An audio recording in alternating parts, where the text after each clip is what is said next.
Everyone, ನಾನಿವತ್ತು ನಿಮಗೆ ಸಬ್ಬಸಿಗೆ ಸೊಪ್ಪಿಗೆ ಮೊಟ್ಟೆ ಹಾಕಿ ಪಲ್ಯ ಮಾಡೋದು ಹೇಗೆ ಅಂತ ಹೇಳ್ಕೊಡ್ತೀನಿ. ಮೊದಲಿಗೆ ಸಬ್ಬಸಿಗೆ ಸೊಪ್ಪಿಗೆ ಬೇಕಾಗಿರುವಂತಹ ಐಟಮ್ಸ್ಗಳು 2 ಈರುಳ್ಳಿ, 4 ಮೆಣಸಿನಕಾಯಿ, ಜೀರಿಗೆ ಸ್ವಲ್ಪ, ಮತ್ತು ಸಾಸಿವೆ ಸ್ವಲ್ಪ ಕೊತ್ತಂಬರಿ ಎತ್ಕೊಂಡಿದ್ದೀನಿ ನಾನು. ಅದಾದ ಮೇಲೆ 2 ಮೊಟ್ಟೆ ತಗೋತೀನಿ. ಸಬ್ಬಸಿಗೆ ಸೊಪ್ಪಿಗೆ 2 ಮೊಟ್ಟೆ ಹಾಕಿ ಹುರಿದ್ರೆ ಚೆನ್ನಾಗಿರುತ್ತೆ. ಸೊ ನಾನಿವತ್ತು 2 ಮೊಟ್ಟೆ ತೊಗೊಂಡಿದ್ದೀನಿ. 1 ಬಟ್ಟಲಾಗುವಷ್ಟು ಸಬ್ಬಸಿಗೆ ಸೊಪ್ಪು ತೊಗೊಂಡಿದ್ದೀನಿ. ನೀವು 1 ಕಟ್ಟು ಸಬ್ಬಸಿಗೆ ಸೊಪ್ಪು ತೊಗೊಂಡ್ರು ಸಾಕು. 1 ಕಟ್ಟಿಗೆ 2 ಮೊಟ್ಟೆ ತೊಗೊಂಡ್ರೆ ಚೆನ್ನಾಗಿರುತ್ತೆ. ನಾನಿಲ್ಲಿ ಬಾಣಲೆ ಇಟ್ಕೊಂಡಿದ್ದೀನಿ. ಅದು ಕಾದ ನಂತರ ಸ್ವಲ್ಪ ಎಣ್ಣೆ ಹಾಕ್ಕೋತಾ ಇದ್ದೀನಿ. ಜಾಸ್ತಿ ಎಣ್ಣೆ ಬೇಡ, ಪಲ್ಯಗಳಿಗೆಲ್ಲ ತಿನ್ನಲಿಕ್ಕೆ ಆಗಲ್ಲ. ಸ್ವಲ್ಪ ಎಣ್ಣೆ ಹಾಕ್ಕೊಂಡಿದ್ದೀನಿ. ಅದು ಕಾದ ನಂತರ ಸ್ವಲ್ಪ ಸಾಸಿವೆ, ಸ್ವಲ್ಪ ಜೀರಿಗೆ ಹಾಕಿ. ಜೀರಿಗೆ ಹಾಕೋದು ಟೇಸ್ಟಿಗೆ ಚೆನ್ನಾಗಿರುತ್ತೆ ಅಂತ ಅಷ್ಟೇ. ನೀವು ಅದನ್ನು ಸ್ಕಿಪ್ ಬೇಕಾದರೂ ಮಾಡ್ಕೋಬೋದು, ಸಾಸಿವೆ ಹಾಕ್ಕೋಬೋದು. ಅವೆರಡು ಚೆನ್ನಾಗಿ ಕಾದ ನಂತರ ಸ್ವಲ್ಪ ಮೆಣಸಿನಕಾಯಿ ಹಾಕ್ಕೊಳ್ಳಿ. ಮೆಣಸಿನಕಾಯಿನ ಚೆನ್ನಾಗಿ ಹುರ್ಕೊಳ್ಳಿ. ಹಸಿ ವಾಸನೆ ಹೋಗೋ ಥರ ಹುರ್ಕೋಬೇಕು, ಇಲ್ಲಾಂದರೆ ಖಾರ ಜಾಸ್ತಿ ಆಗುತ್ತೆ. ಮೆಣಸಿನಕಾಯಿ ಹುರಿದ ನಂತರ ನೀವು ಈರುಳ್ಳಿನ ಹಾಕ್ಕೊಳ್ಳಿ.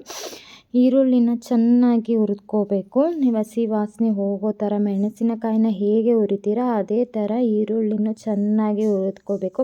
ಅದೇ ಎಣ್ಣೆಯಲ್ಲಿ ಚೆನ್ನಾಗಿ ಹುರಿದ್ರೇ ನಿಮಗೆ ಪಲ್ಯಕ್ಕೆ ಟೇಸ್ಟ್ ಬರೋದು, ಇಲ್ಲ ಹಸಿ ಸ್ಮೆಲ್ ಬರುತ್ತೆ, ಮತ್ತು ಪಲ್ಯನೂ ನಿಮಗೆ ಟೇಸ್ಟಿಯಾಗಿರೋದಿಲ್ಲ. ಚೆನ್ನಾಗಿ ಬ್ರೌನಿಶ್ ಕಲರ್ ಥರ ಬರಬೇಕು, ಆ ಥರ ಹುರ್ಕೋಬೇಕು. ನೋಡಿ, ನಾನು ಇಲ್ಲಿ ಹುರ್ಕೊಂಡಿದ್ದೀನಿ. ಈ ಥರ ಕಲರ್ ಆಗೋವರೆಗೂ ಚೆನ್ನಾಗಿ ಹುರಿದ್ಕೋಬೇಕು. ಅದಾದಮೇಲೆ ನೀವು ಸಬ್ಬಸಿಗೆ ಸೊಪ್ಪು ತೊಳೆದಿಟ್ಕೊಂಡಿರೋದನ್ನ ಹಾಕ್ಕೊಳ್ಳಿ.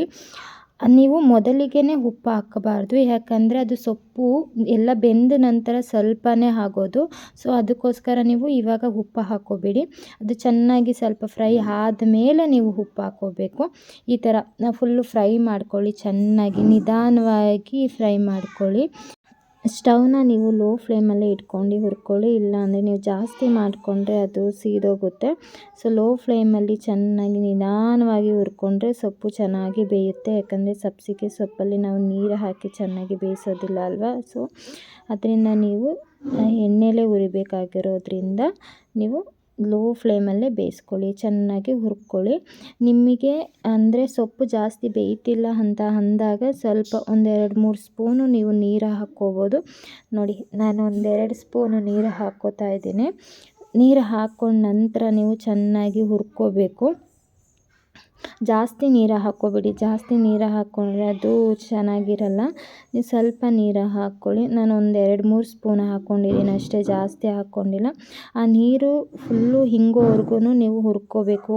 ಫುಲ್ಲು ಡ್ರೈ ಆಗಬೇಕು, ಆ ಥರ ಹುರ್ಕೋಬೇಕು. ನೋಡಿ, ನಾನು ಆವಾಗ ಹಾಕಿದ ಸೊಪ್ಪು ನೋಡಿ ಇವಾಗ ಎಷ್ಟು ಸೊಪ್ಪು ಆಗಿದೆ. ಸೊ ಅದಕ್ಕೆ ನಾನು ಹೇಳೋದು, ಉಪ್ಪನ್ನ ನಾವು ಫಸ್ಟೇ ಹಾಕಬಾರ್ದು. ನಾನು ಇವಾಗ 1 ಸ್ಪೂನಷ್ಟು ಉಪ್ಪು ಹಾಕ್ಕೋತಾ ಇದ್ದೀನಿ. ಇವಾಗ ನಮಗೆ ಗೊತ್ತಾಗುತ್ತೆ ಎಷ್ಟು ಉಪ್ಪು ಹಾಕಬೇಕು ಅಂತ. ಸೊ ನೀವು ಆವಾಗ ಹಾಕಿದ್ರೆ ಸ್ವಲ್ಪ ಜಾಸ್ತಿ ಉಪ್ಪು ಆಗಿಬಿಡುತ್ತೆ. ಇವಾಗ ಕರೆಕ್ಟಾಗಿ ಆಗುತ್ತೆ, ರುಚಿಗೆ ತಕ್ಕಷ್ಟು ಆಗುತ್ತೆ ಉಪ್ಪು. ಇವೆಲ್ಲನೂ ಹುರಿದ ನಂತರ ನಾವು 2 ಮೊಟ್ಟೆ ಎತ್ತಿಟ್ಕೊಂಡಿದ್ವಲ್ಲ, ಆ 2 ಮೊಟ್ಟೆನ ಇದರೊಳಗಡೆ ಹಾಕ್ಕೊಳ್ಳಿ. ನೀವು ಸ್ಟವ್ನ ಲೋ ಫ್ಲೇಮಲ್ಲೇ ಇಟ್ಕೋಬೇಕು. ನಾವು ಎಗ್ ಬುರ್ಜಿ ಮಾಡಬೇಕಾದ್ರೆ ಹೇಗೆ ಹುರ್ಕೋತೀವಿ ಅದೇ ಥರ ಹುರ್ಕೋಬೇಕು. ಸ್ಲೋ ಆಗಿ ಹುರ್ಕೊಳ್ಳಿ, ಯಾಕಂದರೆ ಅದು ಫುಲ್ಲು ಚೆನ್ನಾಗಿ ಸೊಪ್ಪಿನ ಜೊತೆ ಹುರಿದ್ಕೋಬೇಕು. ನೋಡಿ, ಈ ಥರ ಚೆನ್ನಾಗಿ ನಿಧಾನವಾಗಿ ಹುರಿದ್ಕೊಳ್ಳಿ, ಚೆನ್ನಾಗಿ ಬರುತ್ತೆ. ನಾವು ಎಗ್ ಬುರ್ಜಿನ ಹುರಿತೀವಲ್ಲ ಆ ಥರ ಹುರಿದ್ರೆ ಸಾಕು. ನೀವು ಎಕ್ಸ್ಟ್ರಾ ಎಫರ್ಟ್ ಆ ಥರ ಏನೂ ಬೇಕಾಗಿಲ್ಲ. ನಾವು ಎಗ್ ಬುರ್ಜಿನ ಹೇಗೆ ಹುರಿತೀವಿ ಅದೇ ಥರ ನಿಧಾನವಾಗಿ ಸ್ಲೋ ಆಗಿ ಹುರಿದ್ಕೊಳ್ಳಿ. ನೋಡಿ ಯಾವ ಥರ ಆಗಿದೆ, ಸೇಮ್ ಎಗ್ ಬುರ್ಜಿ ಥರನೇ ಆಗಿದೆ. ಬಟ್ ಇಲ್ಲಿ ಸ್ವಲ್ಪ ನಾವು ಸೊಪ್ಪನ್ನ ಆ್ಯಡ್ ಮಾಡ್ಕೊಂಡಿರೋದ್ರಿಂದ ಹೆಲ್ತಿಗೆ ಒಳ್ಳೆಯದು ಈ ಥರ ಹಾಕ್ಕೊಂಡು ತಿನ್ನೋದ್ರಿಂದ. ನಾನು ಸ್ವಲ್ಪ ಇದಕ್ಕೆ ಕೊತ್ತಂಬರಿ ಹಾಕ್ಕೋತಾ ಇದ್ದೀನಿ, ಅದನ್ನು ಸ್ವಲ್ಪ ಹುರ್ಕೋತೀನಿ. ನೋಡಿ, ಈ ಥರ ಹುರ್ಕೊಂಡು ತಿನ್ನೋದ್ರಿಂದ ತುಂಬ ಚೆನ್ನಾಗಿರುತ್ತೆ, ಹೆಲ್ತಿಗೂ ಒಳ್ಳೆಯದು. ನಿಮಗೆ ಬರೀ ಸಬ್ಬಸಿಗೆ ಸೊಪ್ಪು ತಿನ್ನೋಕ್ಕಾಗಲ್ಲ ಪಲ್ಯನ ಅಂತ ಅಂದವ್ರಿಗೆ ಈ ಥರ ಮೊಟ್ಟೆ ಹಾಕಿ ಕೊಡೋದ್ರಿಂದ ತುಂಬ ಚೆನ್ನಾಗಿರುತ್ತೆ. ನೋಡಿ, ಪಲ್ಯ ಈ ಥರ ಆಗಿದೆ. ನಿಮಗೆ ಈ ವಿಡಿಯೋ ಇಷ್ಟ ಆದರೆ ಲೈಕ್ ಮಾಡಿ, ಶೇರ್ ಮಾಡಿ ಆ್ಯಂಡ್ ಸಬ್ಸ್ಕ್ರೈಬ್ ಮಾಡಿ. ಬಾಯ್.